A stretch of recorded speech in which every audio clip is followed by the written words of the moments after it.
When Magic the Gathering first launched in 1993, it was a totally different beast.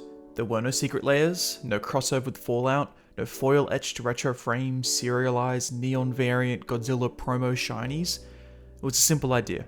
A strategic, customizable card game where players take on the role of powerful spellcasters, throwing fireballs and summoning dragons. And at the core of that game, the color pie.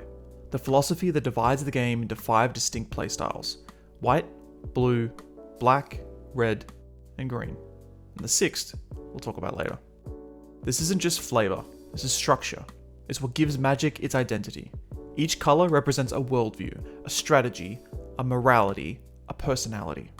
And for over 30 years, this system has been the foundation for everything from limited draft formats to flavor text on obscure commons you forgot existed. It's what makes Magic tick. So let's break it down, color by color. White is the color of order, peace, community, and balance. It wants to protect the many, not empower the few. If white were a person, it would bring a binder to the commander pod, organize your dice by size, and gently remind you to draw on your upkeep. It's the home of angels, soldiers, and tax effects that make your opponent pay 3 mana for a lightning bolt. White's core belief is that stability is good, unless it's someone else's stability. Then it's a problem to be exiled. White doesn't care who you are, it just wants everyone to follow the rules. I should probably make it known that in my pod, the player that plays white has a Yosei deck. You can imagine how fun that is to play against. Blue is the color of knowledge, control, and cold, calculated genius. It doesn't want to kill you, it wants to outthink you, outlast you, and out-annoy you. Playing blue is like opening a spreadsheet mid-game. Every spell you cast is a question, and every response is no. Blue is the reason half your commander games end with someone sighing and saying, okay, fine, it's 11 PM, I scoop. It draws cards, counters threats, and steals other people's stuff, because why bother building your own board when you can just borrow everyone else's? Blue's motto is, I'll allow it, and sometimes it doesn't. I swear the blue player in my pod has the exact same deck, but just changes the commander at the top for every single game. It just always seems to have the answers for anything we play. It's actually incredible. Black is the color of ambition, death, power, and deals you probably shouldn't have made. It's not evil, it's just brutally honest. Black doesn't care about fairness, it cares about results.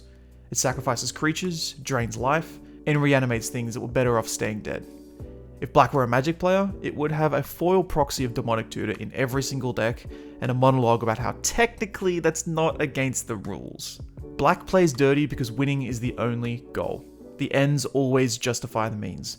Even if the end is a board state so disgusting, it makes you question your life choices.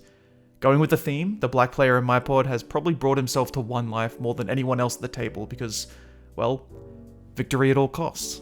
Red is passion, impulse, chaos, fire. If red has a plan, it's probably attack with everything and hope it works out. Math is for blockers. Red doesn't think, red acts. Red casts spells with names like Lightning Strike and Chain Lightning and Lightning Bolt, and if you think that's repetitive, you're clearly not the target audience. Red plays fast, loud, and loose. It's emotional, it's reckless, and it's always one top deck fury away from ruining your entire week. Red is the color that punches first and rage quits never, because even when it loses, it had a good time. And I've made a note here that the red player in my pod has a Rionia deck that I've genuinely never seen lose. Green is nature, growth, instinct, and punching you with a 12/12 trample creature on turn 5. Green ramps, green smashes. Green has no time for your silly little counterspells.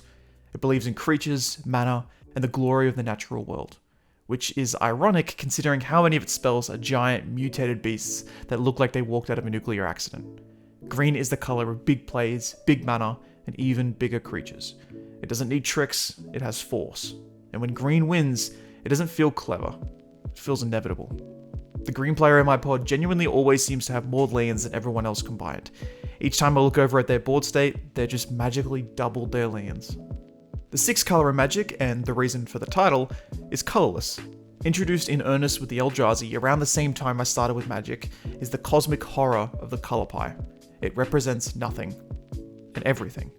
It's the void outside philosophy. Playing colorless isn't just a strategic decision, it's a lifestyle. You gave up on nuance. You decided to cast a 12 mana spaghetti monster and call it a day. Colorless decks ramp with mana rocks, cast spells with names that sound like IKEA furniture, and genuinely make everyone else wish they'd packed more artifact removal. Not elegant, It's not subtle, but when Kozilek hits the stack, you will pay attention. We don't have a colourless player in our pod, but I do remember very fondly having many arguments with both friends and myself about whether or not colourless was actually a real colour in Magic. The arguments would mainly go something like this. But colourless has its own symbols, but it's literally colourless. It has no colour. But... All in all, the back of the card was the final nail in the coffin to confirm that colourless is in fact not a colour. Wow. The brilliance of the colour pie is that it isn't just game mechanics, it's storytelling, it's identity. It's the reason Magic has endured for decades without ever needing a reboot. And yes, Wizards can release 40 different product lines in a year, fill them with crossover characters from Assassin's Creed to My Little Pony, and sell them to you in a velvet-lined shoebox for $65. But the colour pie? That's eternal.